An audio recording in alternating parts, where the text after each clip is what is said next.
Welcome everyone at the first installment of the Fellow Talks podcast series. During these discussions, you get to know a new generation of the Budapest Fellowship program conducted by the Hungary Foundation and the Mathias Corvinus Collegium. A handful of American fellows spend almost a year in Hungary to conduct research, teach, and immerse themselves in the history and culture of this nation.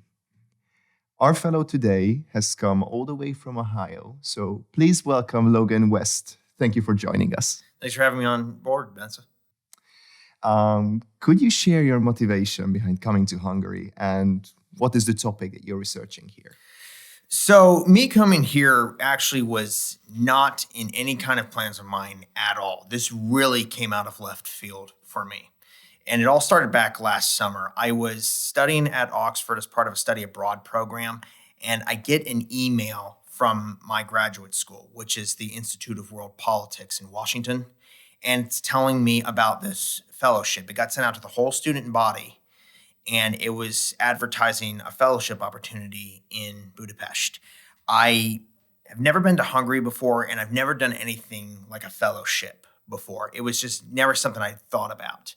But I was studying abroad. I was studying a brand new topic that I'd never touched before, which was cyber affairs. So I was feeling kind of adventurous and was willing to try new things. And so put in an application. I wasn't real sure how good of a shot I had, because whenever I think fellowships, I think of people that have written 5 books and have 2 doctorates or whatever. And it always just seemed something that was kind of out of my reach, but decided just to give it a try. I ended up getting it, luckily. And so I very excitedly came to Hungary. I'd never been to the country before and really never had any kind of a background in Hungarian affairs. Never had a bite of the food, don't have any Hungarian friends. It's not in my lineage. I pretty much only knew that Budapest was the capital, and I knew about the 1956 revolution. That was it. That was my whole background. And so for me, it was a brand new adventure, just kind of a blank spot on the map for me. And those typically tend to be the best adventures, in my opinion. And so far, I've been proven right. As for my topic, I have been studying cyber affairs in Hungary and in the region, specifically East Asian investment into the country. China, Korea, Japan, Taiwan. They've all been pushing a lot of FDI money, foreign direct investment money, into Hungary's cyber capabilities, whether that's 5G telecommunications, artificial intelligence research, self-driving technology research, which is something that's really been growing in this country. And it's been a heck of a ride. No, I gotcha. And now that you have spent here almost half a year, you have managed to further progress in your research. And my question would be, how would you evaluate Hungary's cyber infrastructure building efforts? And coming from the US, how do you think we could be better tied to our big Western friends? Well, when it comes to Hungary's cyber investments, this is something that I would say in a sense is born out of its past as a meeting places between great powers. If you look at Hungary's history, it's always been one where it's been a crossroads, usually a pretty catastrophic one, whether you have the Habsburgs and the Ottomans, the Soviets and the Western Alliance with NATO.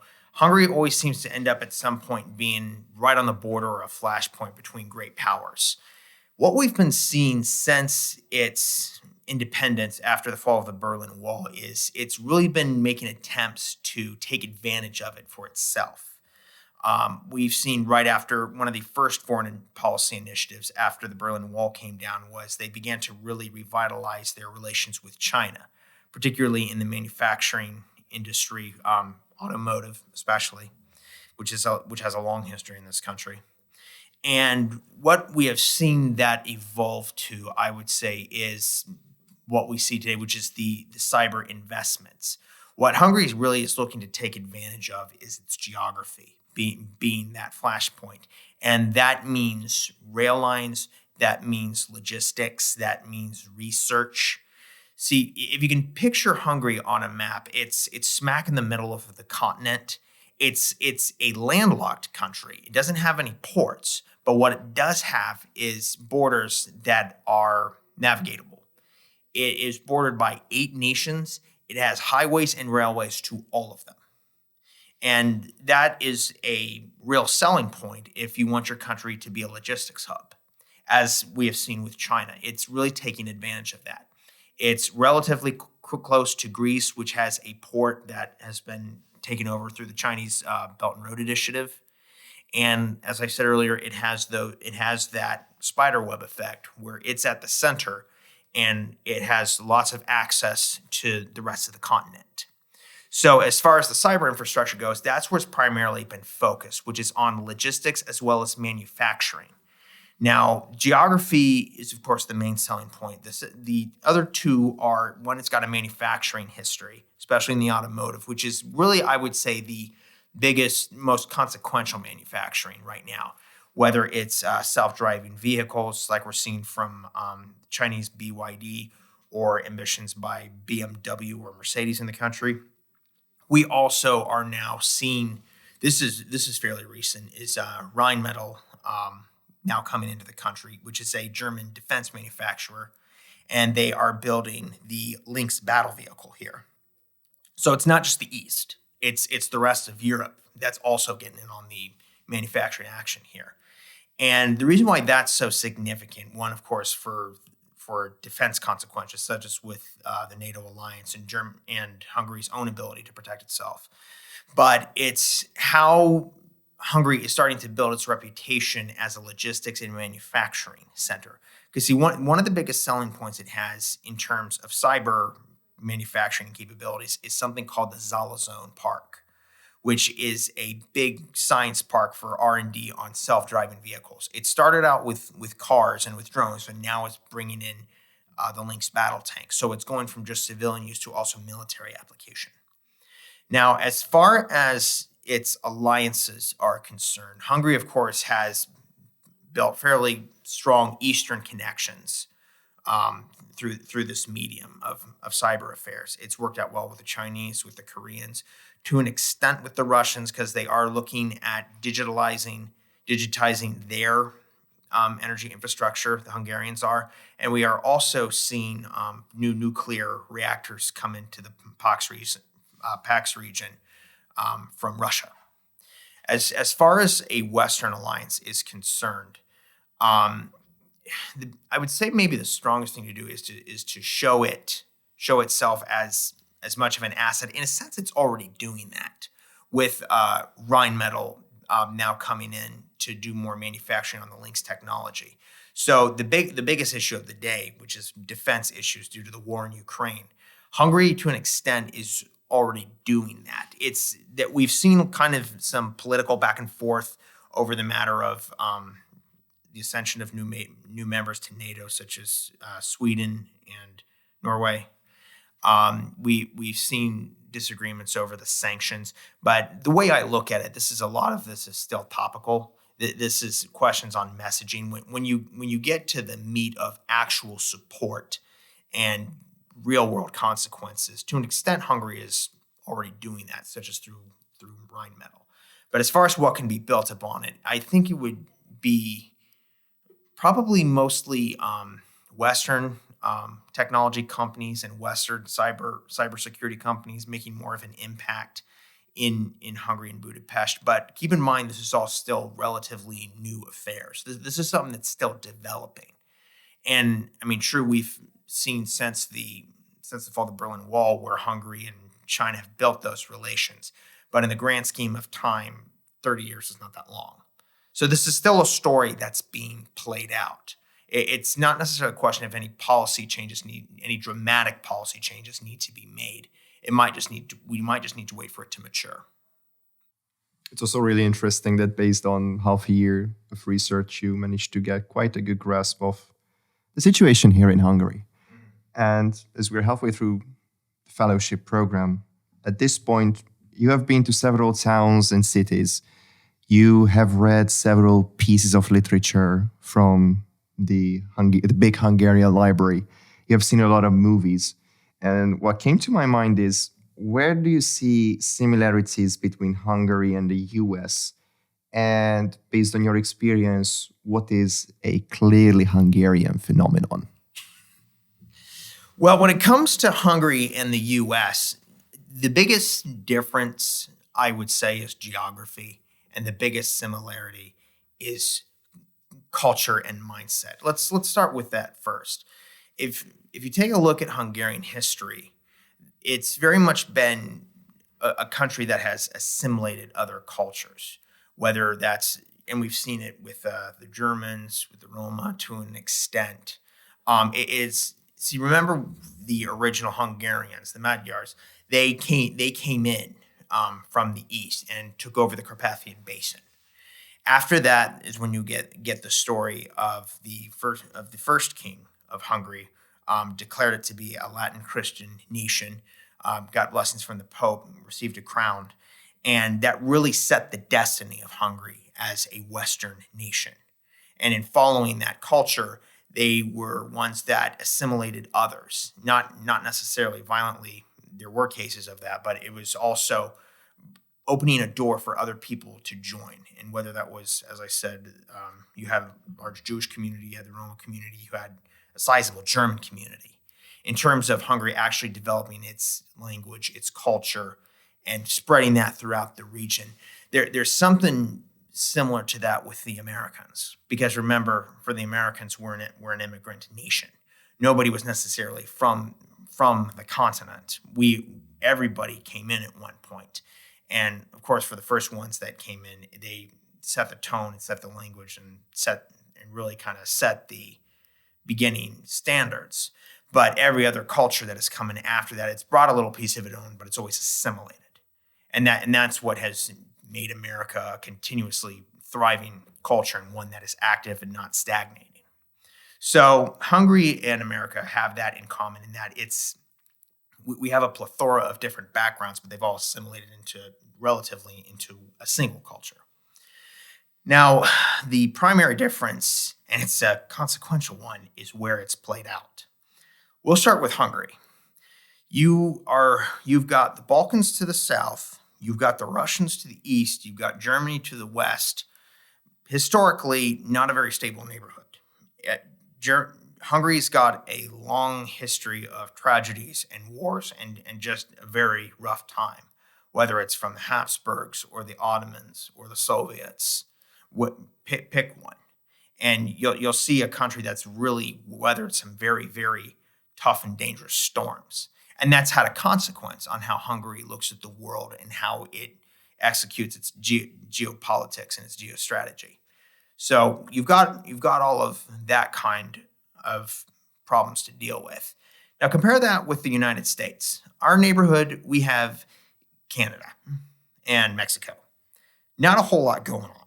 We've had a few flashpoints throughout history, but nothing that has seriously impacted our culture like it has in Hungary. So if you can picture on a world map, if you're looking at the world, to the right you've got Europe, you've got Africa, Asia, all cloistered together, and that's had serious consequences for events. And then all the way over at the left, you have America by itself, between two vast oceans and two relatively quiet neighbors. So the biggest difference in terms of geography is how things have developed for us. See, for Hungary, you guys have dealt with constant wars, constant geopolitical events that have just swallowed the nation and the culture whole at any point in history. I mean, look at Europe today. We have another war going on in Russia and Ukraine. I don't think you can really point to any generation in European history that has not been touched by war now, at any time, from World War I onwards. And it doesn't even have to be an active war; it can be the Cold War. But then you've also got the Yugoslav conflicts. You've got Ukraine, Russia. So there's really no generation of Europeans that have not been impacted by war. Compare that to the United States. We had our revolution in 1776. We were successful. And really for the first 100 years of our country, we didn't have any serious tragedies or any serious conflicts that really altered our country. We had spats here and there, such as the War of 1812 with Canada. We had the Spanish-American War. We've had all these minor conflicts, but nothing that seriously impacted the continent. And relatively speaking, we pretty much always came out winning. We usually came out better than we were before. So whenever there was conflict, the U.S. usually benefited in the end. But for the vast majority of it, it was peaceful. We had a vast treasure trove of resources, natural resources.